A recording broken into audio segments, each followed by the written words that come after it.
Hello everyone, welcome to part 2 of this video. My name is Anmol Kaushal and we are in conversation with Miss Gargi Vishnoi. If you haven't watched the first part, I'll request you to check it out before you watch this video. Here, Miss Gargi will be sharing just a teeny tiny bit of abundant knowledge regarding mental health. So I hope you like this one. So before we start this video, I just want to let you know that हो सकता है in between video के आपको लगे that the video quality is not up to the mark, but I've made sure that the audio quality remains crisp and clean.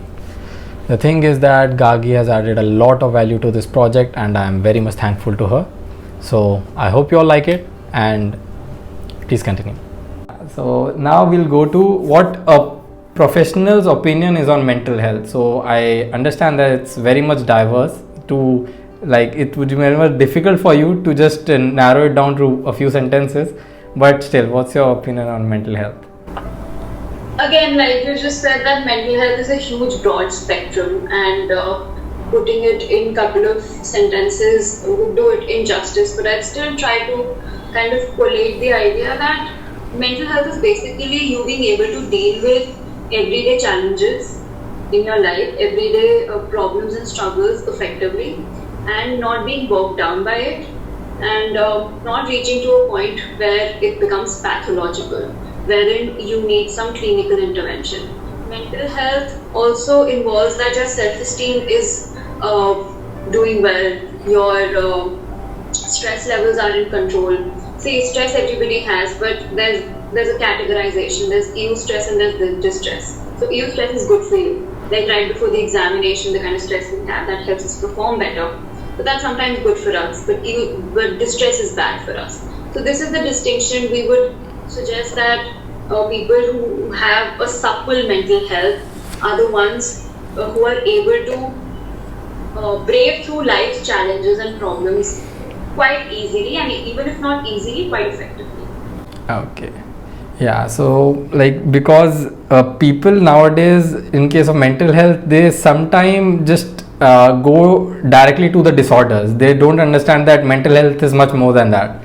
So coming to the types of mental health disorders, there's depression, general anxiety disorders, bipolar, schizophrenia, dementia, PTSD. There are many disorders. So मुझे जानना था कि terminology wise, if you just can give a basic idea that what does each of these disorders stand for. So just starting with depression.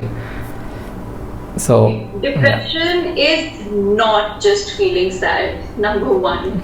We have to understand that depression is not a choice. It is not that somebody is just feeling upset and sad and they don't want to talk. Depression is much more than that. Depression has people feeling really tired, fatigued, loss of interest in activities that you liked to do. There's a general sense of hopelessness about future, that nothing can happen. A lot of times depressed people also show symptoms of great fatigue. So these are a couple of things that are included in depression. It's not just somebody feeling sad. Okay, exactly. Because people need to know that every time they are sad, they can't be depressed. They can't just loosely say that they are depressed. So yeah. Thank you for that. So coming to general anxiety disorder, what do you have to say about that? General anxiety disorder is just one part of anxiety disorder. So let me just tell you what anxiety is in general.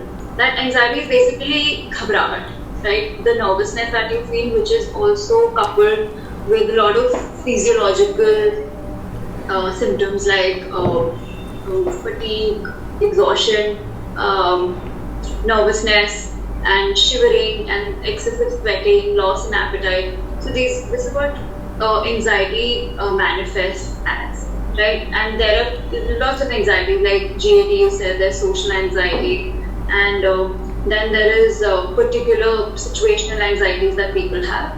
And so anxiety is something that people use loosely because it's an umbrella term. Anxiety itself has a lot of subcategorization to it. Yeah. Exactly. So coming to bipolar disorder. So bipolar disorder is something which was made very popular by Katy Perry in her song Hot and Cold, right?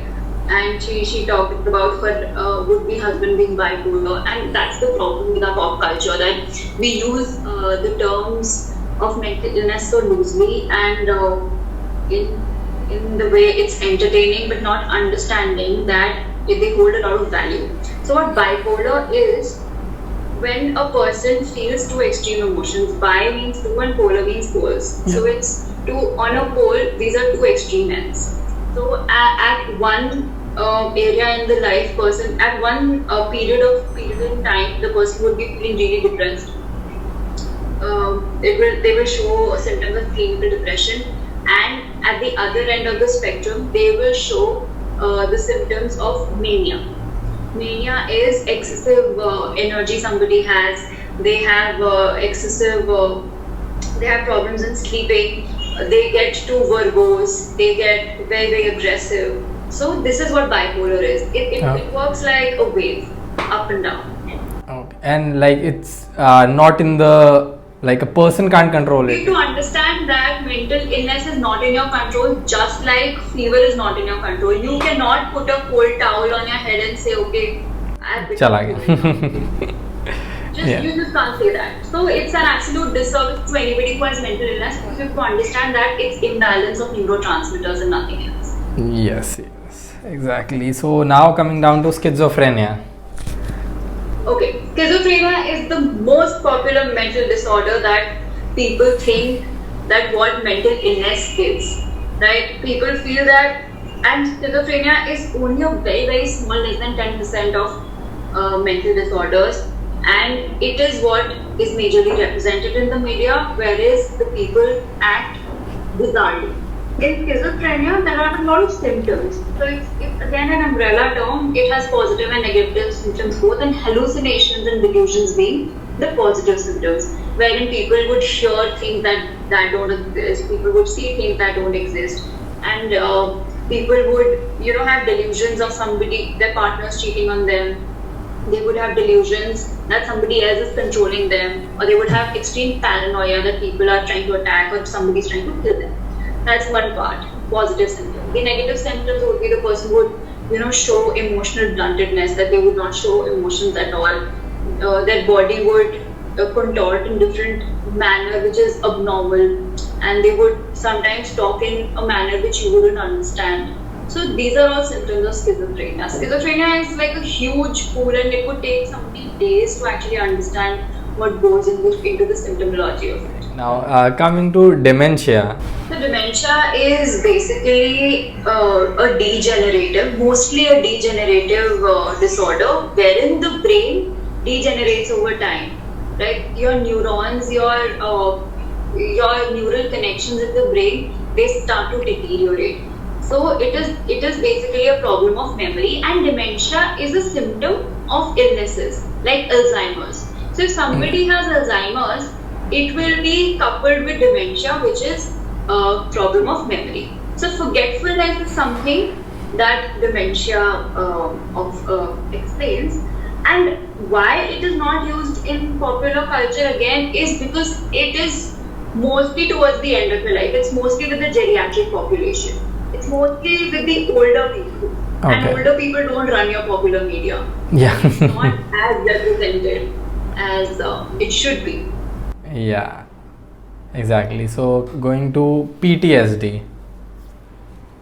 PTSD is a post-traumatic stress disorder wherein some trauma has happened to the individual, and after the trauma, when the person returns to the normal situation, he would still feel the effects of whatever happened to him or her, as in getting nightmares, being sweaty, having panic attacks, anxiety attacks, all of those. And this is most commonly seen in people who've either undergone disasters, and also people who've served in the military and seen some sort of military action.